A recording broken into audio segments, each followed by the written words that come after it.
Salam sejahtera untuk kita semua. Pelajaran Sekolah Sahabat dengan tema utama Dalam Cawan Lebur Bersama Kristus. Pelajaran ke-11, Menunggu dalam Cawan Lebur. Senin, 5 September, Dalam Waktu Allah. Bacalah Roma 5 ayat 6 dan Galatia 4 ayat 4. Apakah yang ayat-ayat ini katakan kepada kita tentang waktu Allah? Dalam ayat-ayat ini, Paulus memberitahu kita bahwa Yesus datang untuk mati bagi kita pada waktu yang tepat. Tetapi Paulus tidak memberitahu kita mengapa itu adalah waktu yang tepat.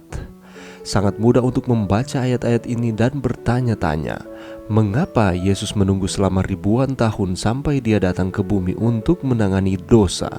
Tidakkah alam semesta mengerti bahwa dosa adalah hal yang sangat buruk jauh sebelum itu? Kita mungkin bertanya, mengapa Yesus juga menunggu untuk datang kedua kalinya? Kita mungkin juga bertanya, mengapa Tuhan menunggu begitu lama untuk menjawab doa saya? Pikirkan, misalnya, nubuatan 70 minggu dari Daniel 9 ayat 24-27, nubuatan yang menunjuk kepada Yesus sebagai Mesias, atau tinjau ulang jika Anda perlu. Berapa lama periode waktu ini? Apakah yang dikatakan hal ini kepada Anda tentang belajar menunggu segala sesuatu dengan waktu Allah? Bahkan jika itu membutuhkan waktu yang lama bagi kita, ada banyak alasan spiritual penting mengapa kita akan mengalami waktu tunggu. Pertama, menunggu dapat memfokuskan kembali perhatian kita menjauh dari hal-hal lain dan kembali kepada Allah sendiri. Kedua, menunggu memungkinkan kita untuk mengembangkan gambaran yang lebih jelas tentang motif dan keinginan kita sendiri. Ketiga, menunggu membangun ketekunan, stamina rohani. Keempat, menunggu membuka pintu untuk mengembangkan banyak kekuatan spiritual seperti iman dan kepercayaan. Kelima, menunggu memungkinkan Allah untuk meletakkan potongan-potongan lain dalam teka-teki gambar yang lebih besar. Keenam, kita mungkin tidak pernah tahu alasan kita harus menunggu.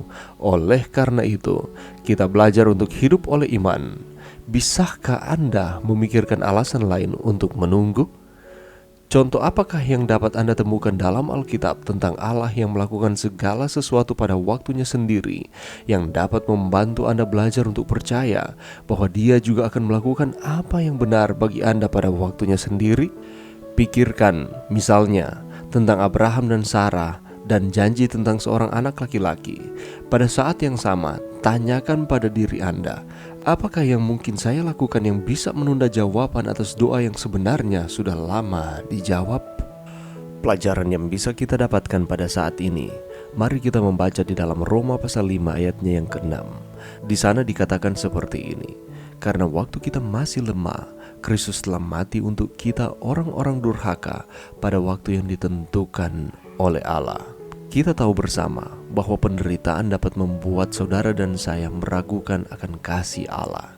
Kita bergumul dengan kebaikan dan kasih sayang Allah pada saat kita mengalami sakit penyakit, ketika kita mengalami kesendirian, kekecewaan, kita ditinggalkan oleh orang-orang yang kita kasihi, dan berbagai bentuk penderitaan-penderitaan yang lain. Dan seringkali kita cenderung untuk bertanya kepada Tuhan, di manakah Tuhan ketika kita mengalami keadaan-keadaan buruk di dalam kehidupan kita? Di mana kasih dan kebaikan Allah dan janji yang Allah telah berikan di dalam firman-Nya? Mengapa tidak berlaku di dalam kehidupan kita? Apakah benar Allah meninggalkan? Allah tidak memberikan kebaikan di dalam kehidupan kita? Sama sekali tidak. Justru Rasul Paulus mengajarkan bahwa kesengsaraan merupakan sarana pembuktian kasih Allah jika penderitaan itu disikapi dengan tepat. Kita boleh lihat itu di dalam ayatnya yang ketiga sampai ayatnya yang kelima di dalam Roma pasal 5. Di sana dikatakan bahwa kita justru bermegah di dalam kesengsaraan kita. Karena kesengsaraan itu menimbulkan ketekunan, ketekunan menimbulkan tahan uji menimbulkan pengharapan, dan pengharapan kita tidak mengecewakan. Karena kenapa? Karena kasih Allah telah dicurahkan di dalam hati kita oleh Roh Kudus yang telah dikaruniakan kepada saudara dan saya. Penderitaan justru mendewasakan akan cara berpikir kita, sehingga pada akhirnya akan mengokohkan pengharapan kita kepada Allah. Tetapi pertanyaan selanjutnya adalah, mengapa saya terus-menerus mengalami penderitaan di dalam kehidupan kita? inilah pentingnya kita beriman kepada Tuhan.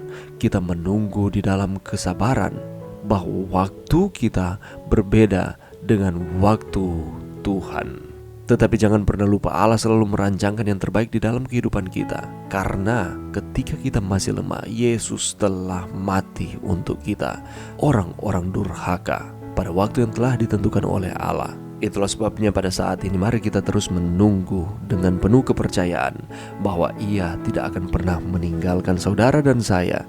Ia akan terus bersama-sama dengan kita di tengah-tengah tantangan kehidupan, situasi-situasi yang mencekam di dalam kehidupan kita. Karena kita akan memperoleh jawaban yang pasti ketika kita menunggu dalam cawan lebur. Karena waktu Tuhan adalah waktu yang terbaik untuk saudara dan saya, dan segala sesuatu akan indah pada waktunya.